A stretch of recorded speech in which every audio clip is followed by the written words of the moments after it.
Assalamualaikum warahmatullahi wabarakatuh. Perkenalkan, kami dari kelompok 9. Di sini kelompok kami membahas terkait perencanaan bangunan pelengkap jalan, di mana dalam perencanaan bangunan pelengkap jalan ini kami memiliki 4 tujuan, di mana tujuan yang pertama yaitu kita ingin menunjang fungsi utama jalan agar lalu lintas itu dapat berjalan lancar, aman dan nyaman bagi pengendara bermotor maupun kendaraan umum dan juga pejalan kaki. Yang kedua adalah mengendalikan faktor lingkungan seperti aliran air hujan, erosi dan penyemaran agar tidak merusak konstruksi jalan.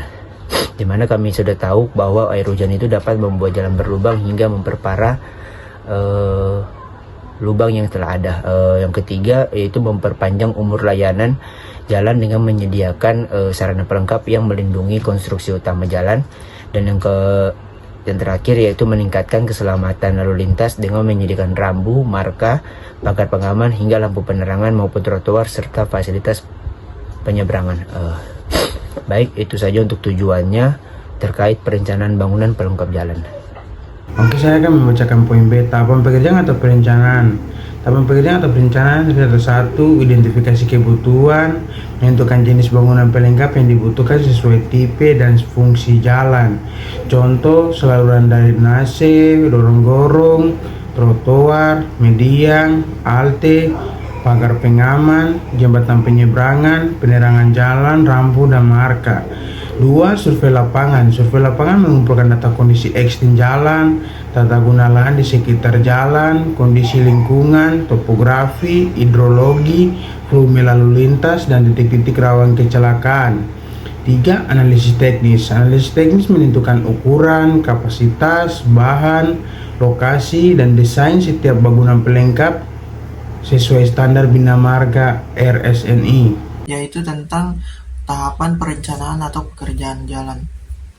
Yang keempat yaitu desain detail, menyusun gambar kerja, perhitungan teknis, dan spesifikasi material untuk setiap fasilitas pelengkap. Yang kelima, evaluasi keselamatan dan lingkungan, memastikan desain mendukung keselamatan lalu lintas dan tidak menimbulkan dampak negatif ke lingkungan, misalnya tidak menghalangi drainase alami. Yang keenam, penyusunan rencana biaya dan jadwal kerja, menghitung volume pekerjaan dan biaya untuk pembangunan bangunan pelengkap sebagai bagian dari proyek jalan secara keseluruhan. Ya baik, di sini saya akan menjelaskan tentang poin berikut, yaitu data yang diperlukan. Yang pertama yaitu data lalu lintas. Ya, data lalu lintas ya seperti ya teman-teman, kalau kita yang sudah kontrak rekayasa lalu lintas pasti kita mengetahui ya. Pertama yaitu kita mengambil volumenya. Ya, yang kedua yaitu komposisi kendaraan, kecepatan dan juga jam puncak. Itu untuk menentukan jenis dan kapasitas bangunan pelengkap, misalnya lebar trotoar, kebutuhan halte, jumlah rambu dan marka dan penerangan. Semakin besar volume lalu lintas, semakin tinggi pula standar bangunan pelengkap yang dibutuhkan.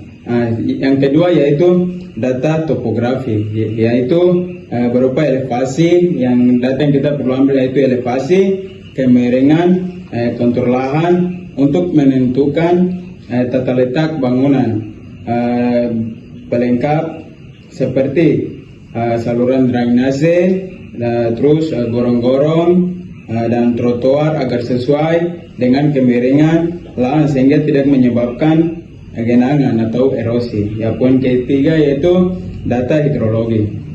Data hidrologi yang kita ambil yaitu debit air hujan, terus arah aliran air, terus potensi banjir. Itu untuk kita menghitung dimensi dan kapasitas saluran drainase, gorong-gorong dan sistem pengendalian air lainnya agar jalan dan bangunan pelengkap tidak tergenang atau rusak. Ya, poin keempat yaitu data geoteknik. Kondisi tanah untuk fondasi bangunan pelengkap itu adalah data yang kita ambil itu untuk menentukan fondasi atau stabilitas bangunan pelengkap seperti pagar pengaman, jembatan, penyeberangan, halte, dan saluran agar tidak ambil atau amblas atau retak. Ya, poin kelima yaitu data lingkungan. Ya, data lingkungan yang kita ambil sini yaitu kawasan permukiman, terus kawasan lindung, terus fasilitas umum di sekitar jalan.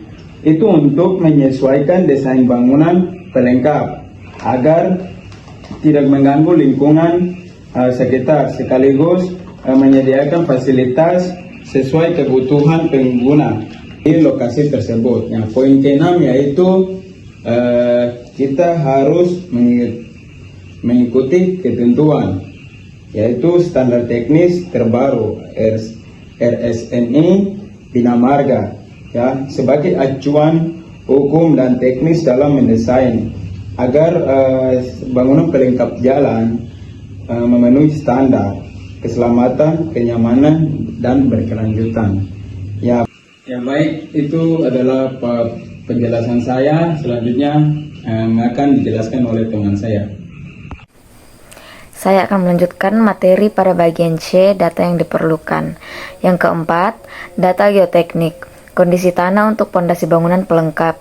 Untuk menentukan pondasi dan stabilitas bangunan pelengkap seperti pagar pengaman, jembatan penyeberangan, halte, dan saluran agar tidak amblas atau retak. Yang kelima, data lingkungan, kawasan pemukiman, kawasan lindung, fasilitas umum di sekitar jalan.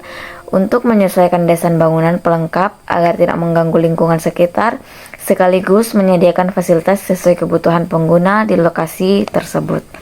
Yang keenam, ketentuan atau standar teknis terbaru atau RSNI Bina Marga sebagai acuan hukum dan teknis dalam mendesain agar bangunan pelengkap jalan memenuhi standar keselamatan, kenyamanan, dan keberlanjutan. Selanjutnya, saya akan melanjutkan pada poin ke-D, yaitu hasil yang dicapai. Dengan adanya perencanaan bangunan pelengkap jalan, hasil yang dapat dicapai yaitu yang pertama, rancangan teknis yang lengkap, berupa gambar kerja dan spesifikasi material semua bangunan pelengkap jalan. Kedua, dokumen volume pekerjaan dan estimasi biaya untuk pembangunan bangunan pelengkap jalan sebagai bagian dari proyek jalan. Ketiga, jalan yang lebih aman, nyaman, dan ramah lingkungan.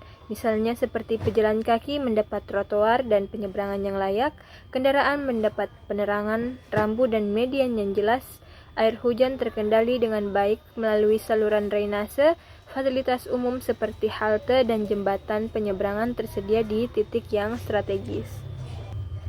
Yang terakhir, perpanjangan umur layanan jalan yaitu perpanjangan umur layanan jalan karena konstruksi terlindungi dari kerusakan akibat air, erosi, atau kesalahan penggunaan.